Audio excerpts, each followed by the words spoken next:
Welcome to Shamshad kitchen. எல்லாரும் எப்படி இருக்கீங்க? இன்னைக்கு நம்ம சம்சாத் கிச்சன்ல என்ன ரெசிபி பார்க்க போறோம் அப்படின்னா பூசணிக்காய் மோர் குழம்பு எப்படி செய்யறாங்க பார்க்க போறோம். வாங்க வீடியோக்குள்ள போலாம். வீடியோக்குள்ள போறதுக்கு முன்னாடி சம்சாத் கிச்சனை இதுதான் முதல் தடவை பாக்குறீங்கன்னா சப்ஸ்கிரைப் பண்ணிக்கோங்க. பூசணிக்காய் மோர் குழம்பு செய்ய தேவையான பொருட்கள்: பூசணிக்காய் 100 கிராம் இந்த மாதிரி ஸ்கொயர் ஷேப்ல கட் பண்ணி தண்ணியில போட்டு வச்சிருக்கேன். மசாலா அரைக்கிறதுக்கு நம்ம என்ன பொருள்னு பார்க்கலாம். தேங்காய் 4 டீஸ்பூன், பச்சை மிளகாய் 3 இந்த மாதிரி சின்னதா எடுத்துக்கோங்க. சீரகம் 1/2 டீஸ்பூன்.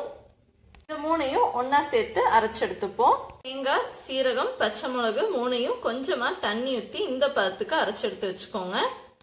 கடுகு 1/2 டீஸ்பூன், பெரிய வெங்காயம் 1 பொடியாக நறுக்கியது, தக்காளி 1 இந்த மாதிரி மீடியம் சைஸா கட் பண்ணி எடுத்துக்கோங்க.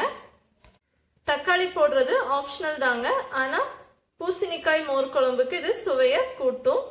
கருவேப்பிலை 1 கொத்து, மல்லி இலைகள் 1 கொத்து, பச்சை மிளகாய் 5, காய்ந்த வெத்தல் மிளகாய் 2, நல்ல கட்டி தயிரா 250 கிராம், மஞ்சள் தூள் 1/2 டீஸ்பூன், பெருங்காயத்தூள் 1/4 டீஸ்பூன், உப்பு தேவைக்கேற்ப. பூசணிக்காய் மோர் குழம்பு எப்படி செய்யறதுன்னு பார்க்கலாம் வாங்க. கட்டி தயிரை இந்த மாதிரி நல்லா பீட்டர் வச்சு பீட் பண்ணிக்கணும். பீட்டர்லயும் பண்ணலாம், மிக்சிலயும் ஒரு சுத்தி எடுத்துக்கலாம். தயிரை ஸ்டவ் ஆன் பண்ணி இந்த மாதிரி ஒரு சின்ன குக்கர்ல பூசணிக்காய் போட்டிருக்கேன். கூடவே மஞ்சள் தூள், பச்சை மிளகாய், உப்பு எல்லாம் சேர்த்து ஒரு 2 கிளாஸ் அளவுக்கு தண்ணீர் சேர்த்துக்கோங்க. இப்போது குக்கர் லிட் போட்டு மூடிக்கலாம். ஒரு விசிலுக்கு வச்சு எடுத்துக்கலாம். இந்த மாதிரி ஒரு விசில் வந்ததும் ஸ்டவ் ஆஃப் பண்ணிக்கலாம். விசில் அமர்ந்துருச்சு. இப்போ நம்ம குக்கரை திறந்துக்கலாம். பாருங்க, பூசணிக்காய் வெந்துருச்சு. இப்ப இதை மாற்றி வச்சுக்கலாம். ஸ்டவ் ஆன் பண்ணி இந்த மாதிரி ஒரு பாத்திரம் வச்சுக்கோங்க. பாத்திரம் சூடாயிருச்சு. நம்ம இதுல ஒரு 2 டீஸ்பூன் அளவுக்கு தேங்காய் எண்ணெய் ஊத்திக்கலாம். தேங்காய் எண்ணெய் யூஸ் பண்ணும்போது வாசனை ரொம்பவே நல்லா இருக்கும், ஹெல்த்தியும் கூட. எண்ணெய் சூடாயிருச்சு. கடுகு, காய்ந்த வெத்தல் மிளகாய், பெருங்காயத்தூள், இலைகள், சீரகம், வெங்காயம் எல்லாத்தையும் நல்லா வணக்கிக்கோங்க.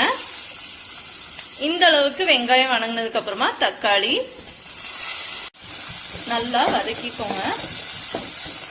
இப்போ இந்த ஸ்டேஜ்ல வேக வைத்த பூசணிக்காய், இங்க பூசணிக்காய்க்கு பதிலா எந்த தண்ணிக்காய் வேணுனாலும் இதோட சேர்த்துக்கலாம். வெண்டைக்காயும் சேர்த்துக்கலாம். பூசணிக்காய் கூட நம்ம தேங்காய் அரைச்சு வச்சிருக்கோம் இல்லையா, அதையும் சேர்த்துக்கலாம். தேங்காய் ஊத்துனதுக்கு அப்புறமா இந்த மாதிரி கொதி வரும். கொதி வந்ததும் ஸ்டவ் ஆஃப் பண்ணிக்கோங்க. ஸ்டவ் ஆஃப் பண்ணிட்டு நம்ம தயிரை பீட் பண்ணி வச்சிருக்கோம் இல்லையா, அதை ஊத்திக்கலாம். தயிரை பீட் பண்ணும்போது தான் அது மோரோட பதத்துக்கு வரும். இப்போ எல்லாத்தையும் ஒன்னா நல்லா மிக்ஸ் பண்ணி விட்டுக்கோங்க. மிக்ஸ் பண்ணி விட்டுட்டு உடனே பாத்திரத்தை மாத்திருங்க. குழம்பு இதே பாத்திரத்துல வைக்க கூடாது. இலைகள் போட்டு கார்னிஷ் பண்ணிக்கோங்க. சுவையான மோர் குழம்பு ரெடி ஆயிடுச்சுங்க. நீங்களும் உங்க வீட்டுல ட்ரை பண்ணி பாருங்க. ரொம்பவே சுவையா இருக்கும். ட்ரை பண்ணிட்டு எப்படி இருந்ததுன்னு எனக்கு கமெண்ட் செக்ஷன்ல போஸ்ட் பண்ணுங்க. சம்சாத் கிச்சன்ல நான் செய்யற ரெசிபிஸ் எல்லாம் உங்களுக்கு ரொம்பவே பிடிச்சிருந்தா லைக் பண்ணுங்க, ஃப்ரெண்ட்ஸோட ஷேர் பண்ணுங்க, சப்ஸ்கிரைப் பண்ணுங்க. கூடவே பக்கத்துல இருக்கிற பெல் பட்டனையும் கிளிக் பண்ணுங்க. அப்பதான் நான் செய்யற ஒவ்வொரு குக்கிங் ரெசிபிஸோட வீடியோஸ் உங்களுக்கு நோட்டிபிகேஷன்ல உடனே வரும். Bye friends. இன்னொரு வித்தியாசமான ரெசிபியோட நான் உங்களை அடுத்த வீடியோல சந்திக்கிறேன். அது வரைக்கும் stay tune with Shamshad kitchen.